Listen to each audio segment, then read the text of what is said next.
buyer. And that's so hopefully the tenant buyer will get a mortgage with the bank.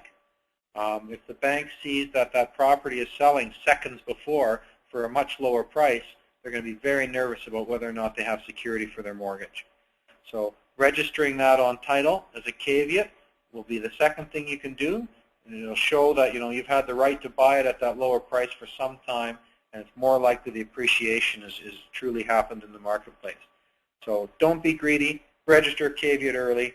The third thing you can do is have an appraisal of that property at or over the second contract price, so the bank feels comfortable to know that they've got security.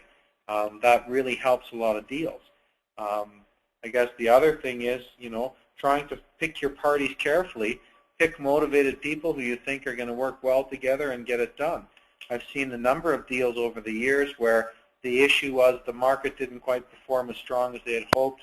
The actual price of the house wasn't quite there. So maybe the first contract was $250, the second contract was at $300, and the fair market value of the house at the time of the option was, $280, right? It's not $300, and the guy can't get a mortgage. So that's the sort of problem where you think, uh-oh, maybe we've got an issue here. And I've seen parties actually negotiate with the tenant buyer and the middleman to bring that second contract price down, and negotiate even with the owner to bring that first contract price down, so everybody wins and it actually closes. As far as holding deposits and trust and stuff, that's all about satisfying the bank that there's enough security and enough money in the deal. So in other words, the bank wants to know that the debt servicing ratio is within their policy, within their acceptable zone, and the guy hasn't borrowed the money for the down payment. So I've seen a number of brokers do, very creative things, all of which trying to satisfy the various lenders they deal with, each of which are different and all ever changing.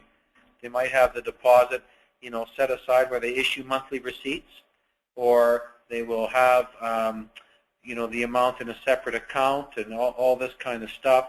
I've had, as you've mentioned, I've had some people say, well, you know what, the bank wants the deposit to be refundable in order for them to do the deal. And so the parties sort of have to make a choice. Well, do I want to amend my agreement that that's the case, or or have this guy not be able to get a mortgage from this lender and risk he won't get one from any lender and get mad and sue, or maybe just never close, or what have you, and the whole thing will fall apart. It doesn't make any sense to me why a bank would do that, because if the bank is funding a purchase of a home, like Joe Public buys a house, you go to offer to buy a house and say, I'll buy that house for $500,000, and I'll put a deposit of 25 grand down or 50 grand down. That deposit's not refundable. That's the whole bloody point of a deposit at law, and under every standard real estate contract pretty much in the country, the deposit's non-refundable because it's there for security of the seller. If the purchaser fails to perform, then the seller gets to keep the deposit for their trouble. And it's very odd for the bank to say we want that refundable. It makes no sense at all. And I would fight that tooth and nail in the sense of, bank, you're being silly. And in fact, I'm going to another bank. Goodbye. Just doesn't make sense. So I hope that answers the question. It's quite a long-winded answer. I'm sorry, but that deposit, what